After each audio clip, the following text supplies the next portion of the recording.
कुछ उद्धव ने कुछ कहा, फिर गोपियाँ उसका जवाब देती हैं। हमारे हरि हारिल की लकड़ी, गोपियाँ कहती हैं हमारे लिए तो भगवान कृष्ण हारिल पक्षी की लकड़ी के समान है। हारिल एक पक्षी है जो एक लकड़ी को हमेशा अपने हाथों में पकड़े रहता है। तो वही गोपियाँ कह रही हमारे लिए भगवान कृष्ण हारिल की लकड़ी के समान हैं।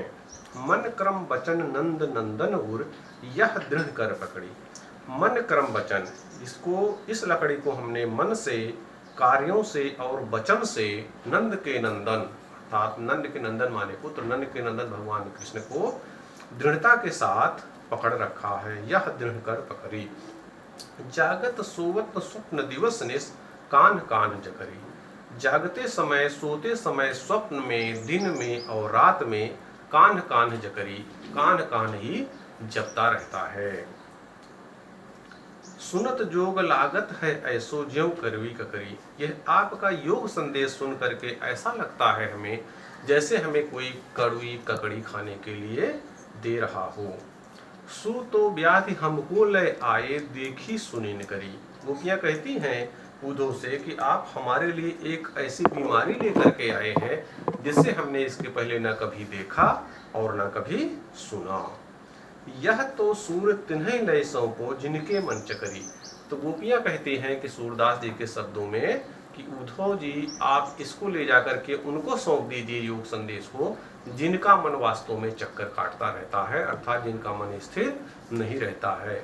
इससे हम लोग एक बात और सीख सकते हैं कि जो ये योग का संदेश है, अगर किसी का मन स्थिर नहीं रहता हो तो इस योग को करके, योग की क्रिया को अपना करके अपने मन को स्थिर कर सकता है। हरि हैं राजनीत पढ़ी आए। फिर इसके बाद उद्धव, गोपियों ने कुछ कहा, उद्धव ने उसका कुछ जवाब दिया, तो ही उद्धव की बात का जवाब गोपियां फिर अपने शब्दों में दे रही हैं।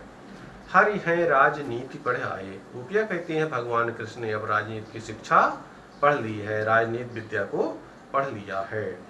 समझी बात कहत मधुकर के समाचार सब पाए। समझी बात कहत मधुकर के, मधुकर जी जो बातें कह रहे हैं वो सब बात हमें अब समझ में आ गई है। समझी बात कहत मधुकर के समाचार सब पाए, और हमें अब सब समाचार भी मिल गया है। एक अति चतुर हुते पहले ही अब गुरु ग्रंथ पढ़ाए। एक तो भगवान कृष्ण पहले ही बहुत चतुर थे और दूसरे अब उनको गुरु ने ग्रंथ भी पढ़ा दिया है, अर्थात एक चालाक आदमी और ज्यादा चालाकी की शिक्षा प्राप्त कर लिया है। बढ़ी बुद्धि जानी जो उनकी योग संदेश पठाए। बढ़ी बुद्धि जानी जो उनकी, हमको ये पता चल गया है कि अब उनकी बुद्धि बढ़ गई है, इसलिए वे आप योग का संदेश हमारे लिए भेज रहे हैं। उद्धव भले लोग आगे के परहित ढोलत आए। तो गोपियाँ कहती हैं कि उद्धव जी पहले के लोग बहुत ही अच्छे थे जो दूसरों के कष्ट को दूर करने के लिए डोलते रहते थे, अर्थात आगे बढ़ करके दूसरों का कष्ट मिटाने के लिए अब तैयार रहते थे। उद्धव भले लोग आगे के परहित डोलत थाए, अब अपने मन फेर पाहिए चलत जुहुते चुराए। अब हम अपने मन को दोबारा वापस पा लेंगे जिसे भगवान कृष्ण जाते समय चुरा लिए थे, अर्थात हमारा मन भगवान कृष्ण के साथ ही चला गया था। फिर गोपियाँ कहती हैं ते क्यों अनीत करें आपुन जे और अनीत छुड़ाए। गोपियाँ कहती हैं उनको अनीत नहीं करनी चाहिए, अन्याय नहीं करना चाहिए जिनके ऊपर दूसरों को अन्याय से छुड़ाने की जिम्मेदारी होती है, अर्थात जिनका काम है दूसरों को छुड़ाना, उनको खुद ही अन्याय नहीं करना चाहिए। राज धर्म तो यह सूर्य जो प्रजा न जाए सताए।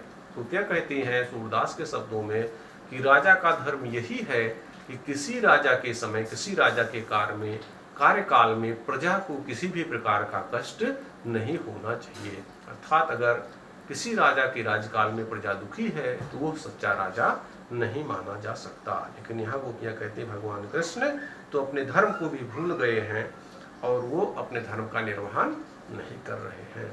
इस प्रकार से ये सूरदास की कविता, सूरदास के पद का हम लोगों ने अर्थ भी समझ लिया, पढ़ लिया। अब इसके कठिन शब्दों का शब्दार्थ लिख लेना है और मुख्य मुख्य प्रश्नों का उत्तर लिख लेना है। इसके आगे वाली कविता हम लोग अगले वीडियो में पुनः पढ़ेंगे।